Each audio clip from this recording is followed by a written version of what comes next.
Aloha, aloha mai, aloha no, aloha kako. Good morning, my name is Luka. I go by the name of Luka. It's actually Alexander Luka.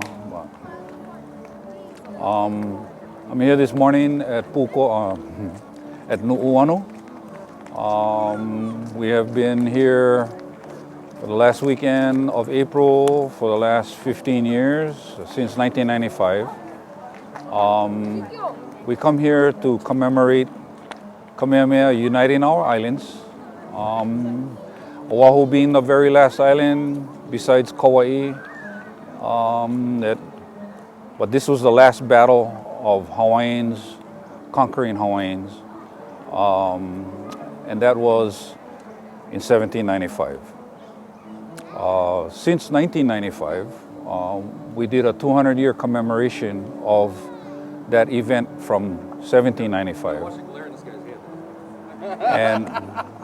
And so we have been coming here to honor our ancestors, mostly to thank them for uniting and allowing us to be one people among ourselves. Like all other nations have their own people in their own nation, we accomplished that.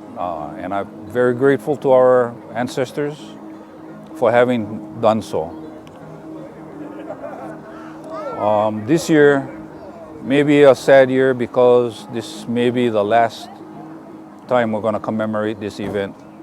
I really don't know the issues with that. There's some other mechanisms in work for that. For myself, I wanted to share, thank Alice very much.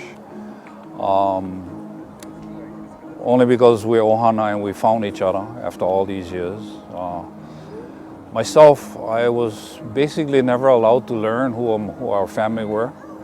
And it wasn't until I turned 50 years old, that was about 50 something years ago, that I have been fortunate to run into family or get to meet each other and see if we can fill in the gaps of what we have been missing all these years.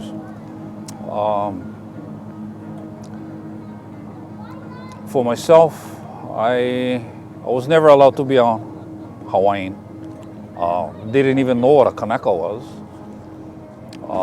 until very recent times.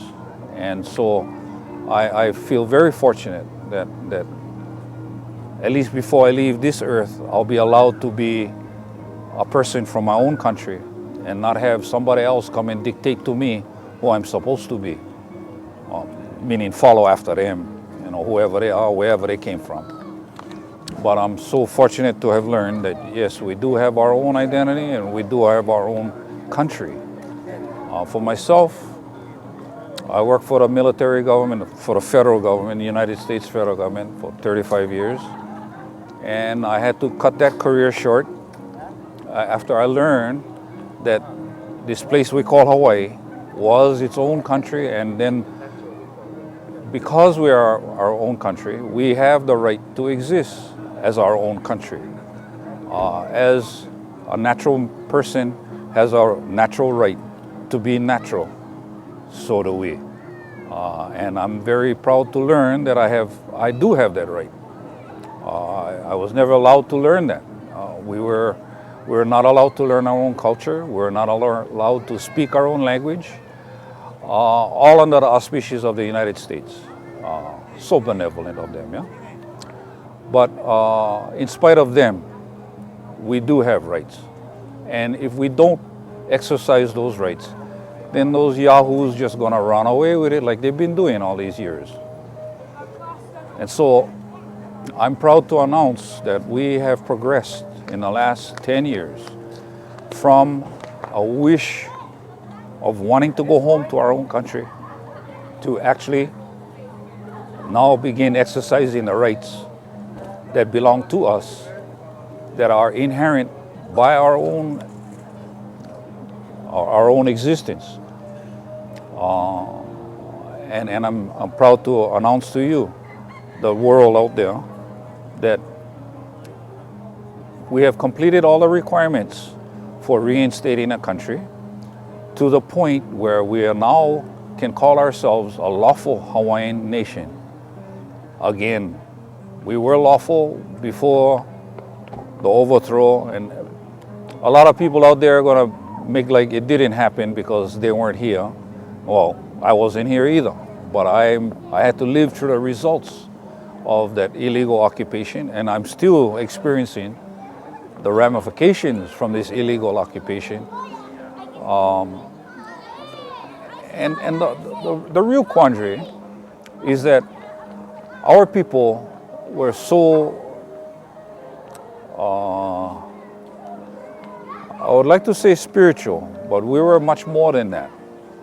And in that level of spirituality, our existence as a people was to respect every living organism and even the inanimates.